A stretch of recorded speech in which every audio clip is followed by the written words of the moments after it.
에어컨과 더불어 여름 필수품으로 사랑받는 선풍기, 현재에도 많은 사람들에게 사랑받는 기계입니다. 내부의 공기를 순환시켜 온도를 낮추고 시원하게 만들어주는 선풍기는 이제 저렴하게 여름을 나게 돕는 도구로 우리에게 자리매김했죠. 덥고 습한 여름으로부터 우리를 구해주는 선풍기, 어떤 역사와 재미있는 사실들을 가지고 있을까요?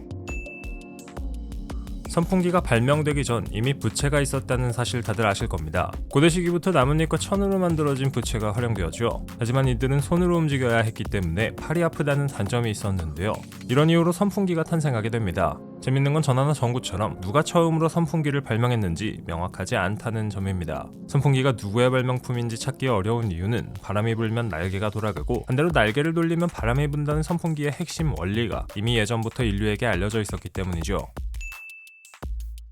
하지만 그럼에도 최초의 선풍기는 1600년대에 등장했을 것으로 추측되고 있으며 이 선풍기는 전기가 아니라 천장에 매달아 놓은 추의 무게를 이용해 기어 장치의 회전축을 돌려 한 장으로 된 커다란 부채를 시계추 모양으로 흔들어 바람을 일으키는 거였다고 합니다.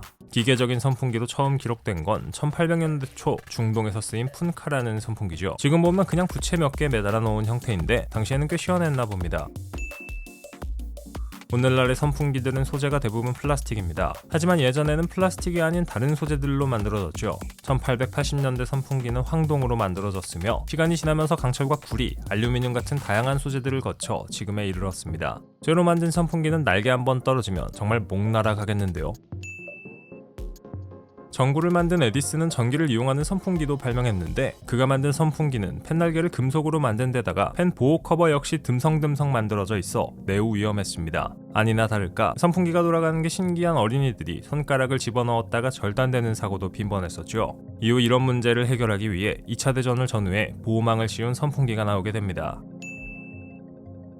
아시다시피 선풍기는 인공적인 바람을 통해 우리를 시원하게 해주는 도구입니다. 에어컨처럼 직접 실내 온도를 낮추지는 않지만 피부에 있는 수분의 증발을 빠르게 하고 실제보다 훨씬 더 시원하게 느낄 수 있게 해주는 거죠. 높은 온도와 습도가 더위를 느끼는데 결정적인 요인이라는 점을 생각해보면 선풍기가 어떤 원리로 작동하는지 대충 짐작이 가실 텐데요. 뿐만 아니라 선풍기는 공기의 순환을 일으켜 환기가 되도록 도와주고 우리가 집이나 사무실에서 신선한 공기를 마실 수 있도록 도와주기까지 하죠.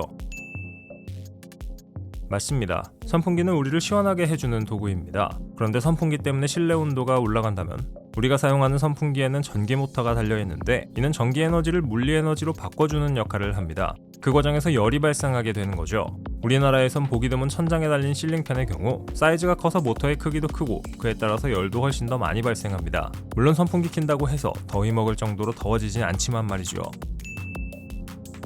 선풍기를 가장 효율적으로 사용하는 방법은 사실 창문을 열어두고 선풍기를 트는 겁니다. 외부로부터 유입되는 신선한 공기가 없어도 작동은 하겠지만 신선한 공기가 계속 유입되면 더 상쾌하게 선풍기를 사용할 수 있죠. 창문이 열려있으면 오래된 공기는 밖으로 밀려나고 새로운 공기가 들어오게 되는데요. 물론 최근에는 미세먼지나 무더위 때문에 창문을 쉽게 열 수 없으니 에어컨과 같이 사용하는 것도 좋은 방법이죠.